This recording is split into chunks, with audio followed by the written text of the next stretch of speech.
অ্যানাস কিচেনে আপনাদের সবাইকে স্বাগত। আশা করি সবাই ভালো আছেন।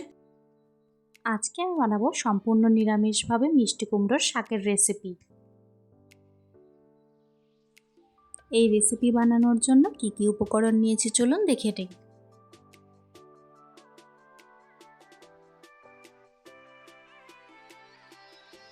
প্রথমে কড়াইতে পরিমাণ মতো তেল দিয়ে গরম করে নিয়ে ডালের বড়িগুলো ভেজে নেব।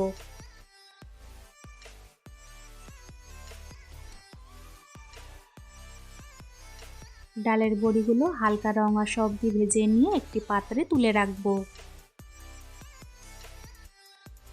ওই তেলে 5 ফোড়ন দিয়ে দিলাম। ফোড়নের থেকে গন্ধ বের হলে কেটে রাখা আলুগুলো ছেড়ে দেব।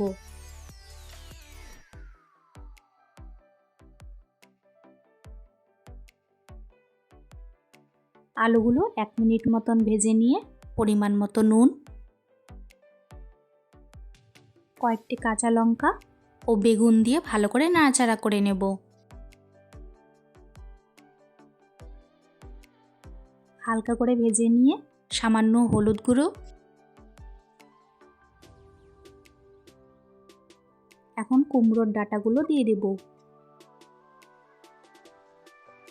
ডাঁটাগুলো একটু সেদ্ধ হতে টাইম লাগে বলে প্রথমে দিয়ে দিলাম।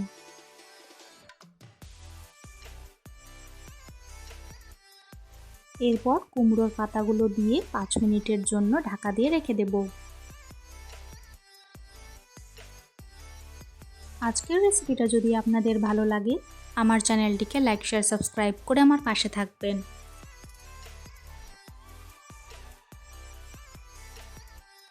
পাঁচ মিনিট পর আবারও একটু ভালো করে নাড়াচাড়া করে দিয়ে পরিমাণ মতো জল দিয়ে দিব।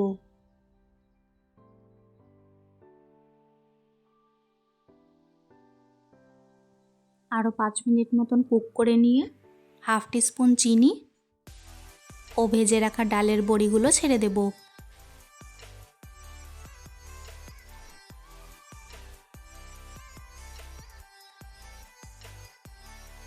সব কিছু ভালো করে নাড়াচাড়া করে নিয়ে ভালো করে সেদ্ধ করে নেব।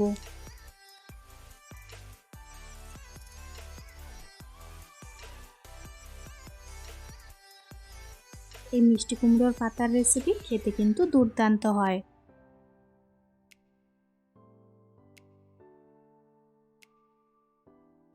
আমি এই রেসিপিটি রান্না করতে কোনো রকম মশলা ব্যবহার করিনি।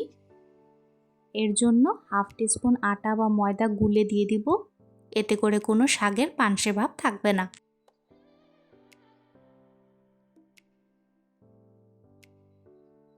দু 3 মিনিট মতন ফুটিয়ে নিলে তৈরি হয়ে গেল আমাদের আজকের রেসিপি। খুবই টেস্টি বেগুন ও বড়ি দিয়ে মিষ্টি কুমড়োর শাকের রেসিপি।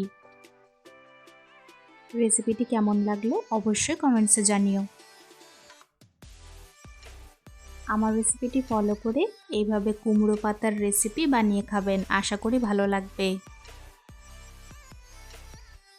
আজকের ভিডিও দেখার জন্য আপনাদের সবাইকে অনেক ধন্যবাদ। সবাই খুব ভালো থাকবেন।